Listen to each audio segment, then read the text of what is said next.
खरातवर आतापर्यंत लैंगिक शोषण, जादूटोणा विरोधी कायदा, आर्थिक फसवणूक यासारखे गुन्हे दाखल आहेत। मात्र आता थेट गर्भलिंग निदान कायद्यानुसारही गुन्हा दाखल करायची मागणी अंनिसनं केली आहे। अशातच पोलीस कोठडीसाठी झालेल्या युक्तिवादाच्या दरम्यान सरकारी वकिलांनी अनेक गंभीर मुद्दे उपस्थित केलेत।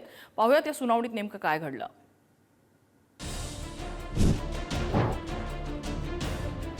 अशोक खरात सध्या नाशिक पोलिसांसह अहिल्यानगर पोलिसांच्याही रडारवर आहे। त्यातच ईडीने तपास केल्याने खरातचा पाय आणखी खोलात गेलाय।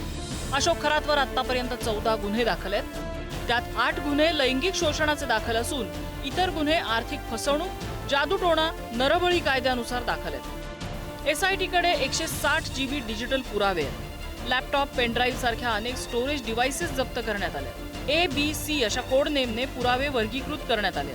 लैंगिक अत्याचारांचे गंभीर पुरावे आढळल्याची माहिती आहे।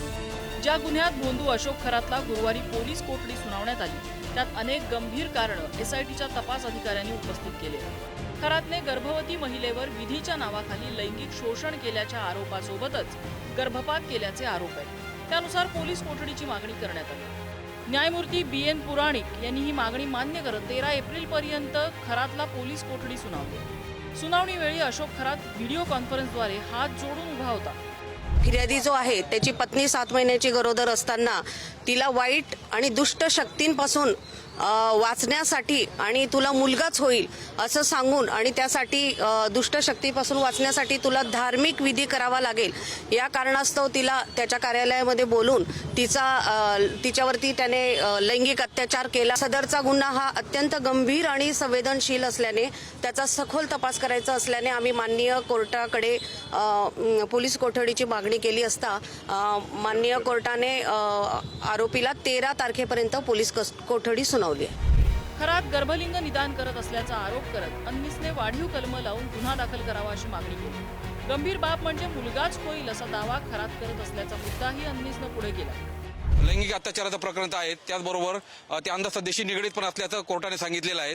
कारण गर्भवती महिलेला अनेक धाक दाखवून आणि दैवी उपचाराचा तोडगा करून आणि तुला मुलगाच होईल असं सांगून तिच्यावर अघोरी उपचार आणि लैंगिक अत्याचार केलेले होते। त्यामुळे मला असं वाटतं की अंधश्रद्धा निर्मूलनाचा जादूटोणा विरोधी कायद्याचं जसं कलम लागलं तसं गर्भलिंग निदानाचा सुद्धा कलम लावावं अशी मागणी या निमित्ताने मी करत आहोत। भोंदू अशोक खरातचा 13 एप्रिलपर्यंत पोलीस कोठडीत मुक्काम असणार आहे। जसजसा तपास पुढे सरकतोय तसतसे खरातचे नवे कारनामे बाहेर येत आहेत। खरातच्या विरोधात अंनिस आक्रमक असून कठोर कारवाईची मागणी सातत्यानं करण्यात येते। त्यात नवे तक्रारदारही पुढे येत असल्यामुळे भोंदू खरातचा पाय आणखी खोलात जाणार हे निश्चित आहे। किरण ताजनेसह ब्युरो रिपोर्ट, पुढारी न्यूज, नाशिक।